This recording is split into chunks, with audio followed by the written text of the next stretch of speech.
Your single ChatGPT query is drowning the world in darkness. A nuclear cooling tower stands against a stormy sky. Lightning cracks. The air hums with unseen energy. Then the switch flips. We are told artificial intelligence lives in the cloud, a weightless world of pure data. This is a profound misunderstanding. The truth is far more physical. Behind every seamless answer lies a sprawling city of servers, consuming electricity on a scale that is difficult to comprehend. As our reliance on AI explodes, it's pushing our aging infrastructure to its absolute limit. Data centers, the new cathedrals of the AI age, are demanding more electricity than entire nations. This unprecedented demand is putting our electrical grids under a siege they were never designed to withstand. The grid is at its breaking point, forcing impossible choices. Who gets priority? A hospital, a home, or the AI server farm? Enter the nuclear option. Faced with an insatiable need for power and an unreliable grid, the tech industry is making a stunning and audacious move. They are no longer content to simply be customers of the power companies. They are seeking to become the power companies themselves. And they are turning to the most potent and controversial source of energy known to humanity, nuclear power. Quietly, in boardrooms and through shell corporations, deals are being struck. Tech giants are exploring purchasing existing nuclear plants or directly funding the construction of new ones, including small modular reactors. Consider the symbolism. 3 Mile Island, a name forever linked with the perils of nuclear energy, is now at the center of this new gold rush. A data center company has acquired the land surrounding the shuttered nuclear plant, with the explicit goal of powering a new campus. This is not an isolated incident. Across the country, tech leaders in sharp suits are touring reactor sites, forging an unlikely alliance between Silicon Valley and the nuclear industry. It is a tectonic shift in the landscape of power, happening largely out of public view. Why nuclear? The answer is simple and pragmatic. Unlike solar and wind, which are intermittent, a nuclear reactor provides a massive, constant, and reliable stream of carbon-free electricity, perfect for a data center that must run at full capacity around the clock. For a tech company, owning a nuclear plant means energy independence, escaping the volatility of the public grid and securing a private, stable power supply for decades to come. It is a move to control their own destiny, to de-risk their business model on a fundamental level. But this alliance raises profound and troubling questions. Nuclear power comes with immense responsibilities.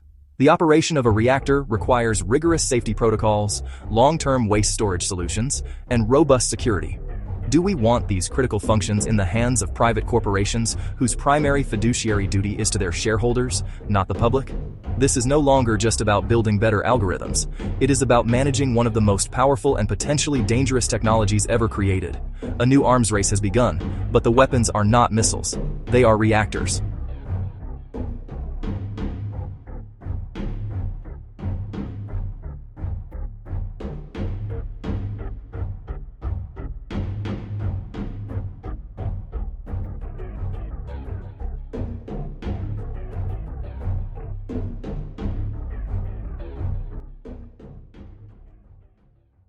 For decades, we believed the future would be won by those who wrote the best code or designed the fastest chips.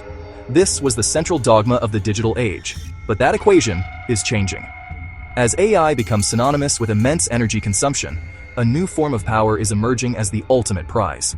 The true victor may not have the most brilliant software, but the one that controls its own source of energy. The ultimate monopoly is not a monopoly on data, it is a monopoly on electricity. The current is the currency. Imagine a world where a handful of technology companies own and operate their own private fleet of nuclear reactors. They would have access to a virtually unlimited supply of stable, low-cost power, an almost insurmountable competitive advantage. They could train larger, more powerful AI models at a fraction of the cost of their rivals. They could undercut competitors on cloud computing prices, driving smaller players out of the market entirely. Energy becomes a weapon to consolidate market share and build a moat around their empires that is impossible for startups to cross. This consolidation of power, both electrical and economic, has profound implications for society. It creates a new class of gatekeeper. Access to cutting-edge AI could become dependent on the whims of the few corporations that control the energy to run it. They could dictate prices, set terms, and decide who gets to participate in the next technological revolution. The dream of a democratized digital frontier could give way to a new feudalism, where tech lords who own the reactors rule over digital serfs who must pay for access, control the energy, and you control everything that runs on it. This is not just an economic concern, it is a political one.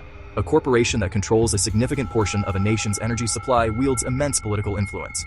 They can lobby for favorable regulations, demand tax breaks, and influence public policy. The line between a multinational corporation and a nation-state begins to blur. When a single company can light up its own cities of servers while public grids struggle, who is truly in charge? It is a fundamental shift in the global balance of power. Breath. The future is being written in rooms we are not in, through deals we do not see. The merger of artificial intelligence and nuclear power is happening now. It is a quiet revolution, but one with consequences that will be felt for generations. We are facing the possibility of a future where unimaginable computational power is concentrated in the hands of a few private entities, who also control the very source of that power. This is not a dystopian fantasy. It is the logical endpoint of the path we are currently on.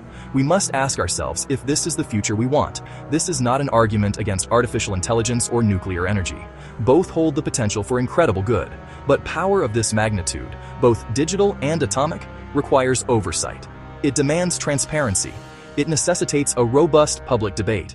We cannot allow these momentous decisions to be made solely in corporate boardrooms. The stakes are too high. Safety, equity, democratic control must be part of the conversation. Otherwise, we risk waking up in a world reshaped without our consent, run by forces we cannot hold accountable. The time for complacency is over. We must demand answers.